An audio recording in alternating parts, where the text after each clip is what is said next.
January 23. From Genesis, chapter 46. So Jacob set out for Egypt with all his possessions, and when he came to Beersheba, he offered sacrifices to the God of his father Isaac. During the night, God spoke to him in a vision. "Jacob, Jacob," he called. "Here I am," Jacob replied. "I am God, the God of your father," the voice said. "Do not be afraid to go down to Egypt, for there I will make your family into a great nation. I will go with you down to Egypt, and I will bring you back again. But you will die in Egypt with Joseph attending to you." So Jacob left Beersheba, and his sons took him to Egypt. They carried him and their little ones and their wives in the wagons Pharaoh had provided for them. They also took all their livestock and all the personal belongings they had acquired in the land of Canaan.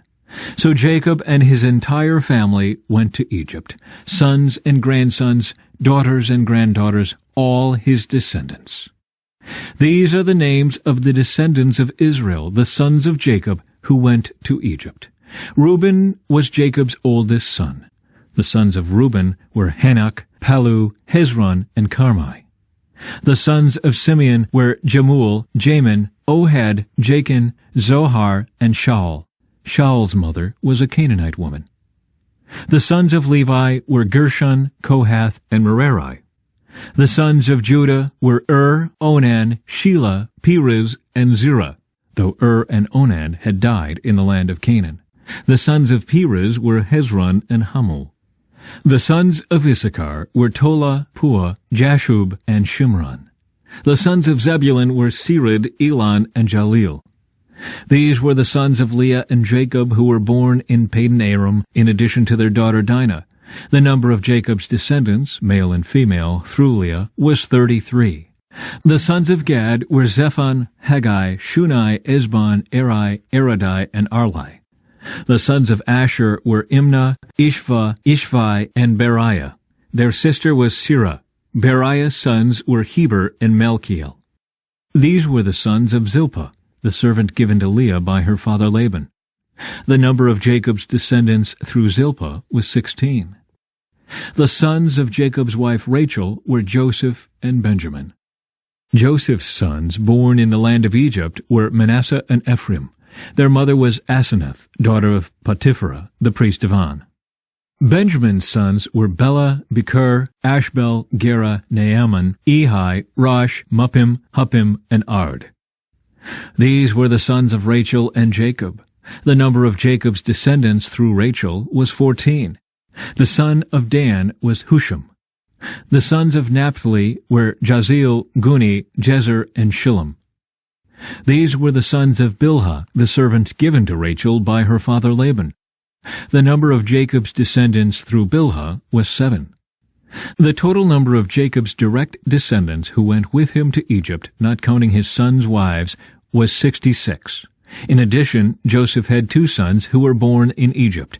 So altogether, there were 70 members of Jacob's family in the land of Egypt. Jacob's family arrives in Goshen. As they neared their destination, Jacob sent Judah ahead to meet Joseph and get directions to the region of Goshen. And when they finally arrived there, Joseph prepared his chariot and traveled to Goshen to meet his father Jacob. When Joseph arrived, he embraced his father and wept, holding him for a long time. Finally, Jacob said to Joseph, "Now I am ready to die, since I have seen your face again, and know you are still alive." And Joseph said to his brothers and to his father's entire family, "I will go to Pharaoh and tell him, 'My brothers and my father's entire family have come to me from the land of Canaan. These men are shepherds, and they raise livestock. They have brought with them their flocks and herds and everything they own.'" Then he said, "When Pharaoh calls for you and asks you about your occupation, you must tell him, 'We, your servants, have raised livestock all our lives, as our ancestors have always done.' When you tell him this, he will let you live here in the region of Goshen, for the Egyptians despise shepherds." Then Joseph went to see Pharaoh and told him, "My father and my brothers have arrived from the land of Canaan. They have come with all their flocks and herds and possessions, and they are now in the region of Goshen." Joseph took 5 of his brothers with him and presented them to Pharaoh. And Pharaoh asked the brothers, "What is your occupation?" They replied, "We, your servants, are shepherds, just like our ancestors. We have come to live here in Egypt for a while, for there is no pasture for our flocks in Canaan. The famine is very severe there, so please, we request permission to live in the region of Goshen." Then Pharaoh said to Joseph, "Now that your father and brothers have joined you here, choose any place in the entire land of Egypt for them to live. Give them the best land of Egypt, let them live in the region of Goshen, and if any of them have special skills, put them in charge of my livestock too."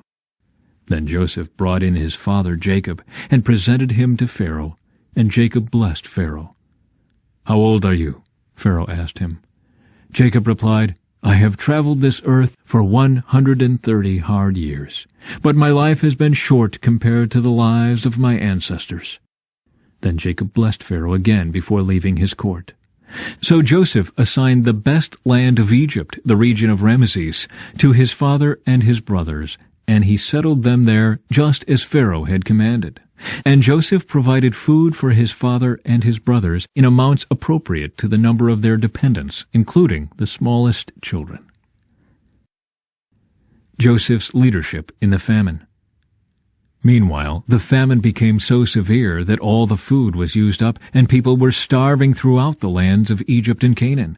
By selling grain to the people, Joseph eventually collected all the money in Egypt and Canaan, and he put the money in Pharaoh's treasury. When the people of Egypt and Canaan ran out of money, all the Egyptians came to Joseph. "Our money is gone," they cried, "but please give us food, or we will die before your very eyes." Joseph replied, "Since your money is gone, bring me your livestock. I will give you food in exchange for your livestock." So they brought their livestock to Joseph in exchange for food. In exchange for their horses, flocks of sheep and goats, herds of cattle and donkeys, Joseph provided them with food for another year. But that year ended, and the next year they came again and said, "We cannot hide the truth from you, my lord.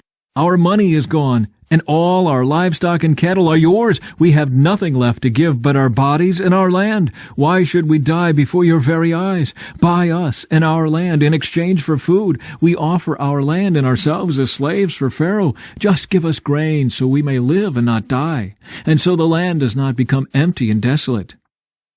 So Joseph bought all the land of Egypt for Pharaoh.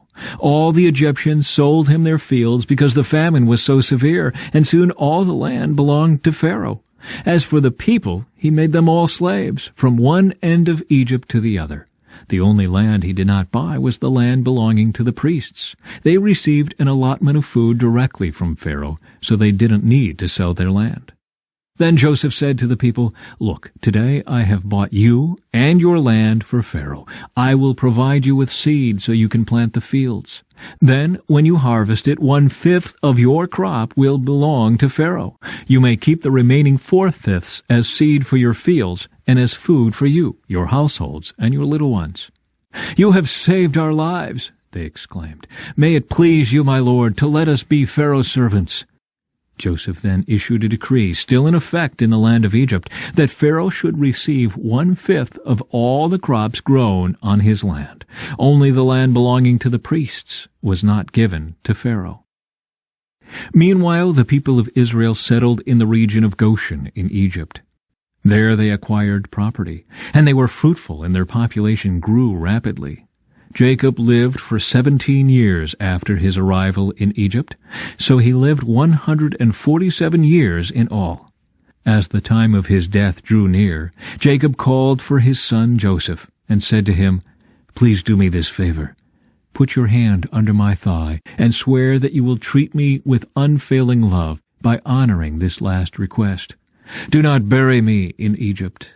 When I die, please take my body out of Egypt and bury me with my ancestors." So Joseph promised, "I will do as you ask." "Swear that you will do it," Jacob insisted. So Joseph gave his oath, and Jacob bowed humbly at the head of his bed. From Matthew, chapter 15. Some Pharisees and teachers of religious law now arrived from Jerusalem to see Jesus. They asked him, "Why do your disciples disobey our age-old tradition? for they ignore our tradition of ceremonial hand-washing before they eat." Jesus replied, "And why do you, by your traditions, violate the direct commandments of God? For instance, God says, 'Honor your father and mother,' and 'Anyone who speaks disrespectfully of father or mother must be put to death.' But you say it is all right for people to say to their parents, 'Sorry, I can't help you, for I have vowed to give to God what I would have given to you.' In this way, you say they don't need to honor their parents, and so you cancel the word of God for the sake of your own tradition. You hypocrites!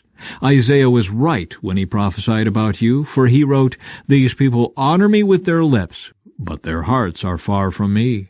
Their worship is a farce, for they teach man-made ideas as commands from God.'" Then Jesus called to the crowd to come and hear. "Listen," he said, "and try to understand. It's not what goes into your mouth that defiles you. You are defiled by the words that come out of your mouth."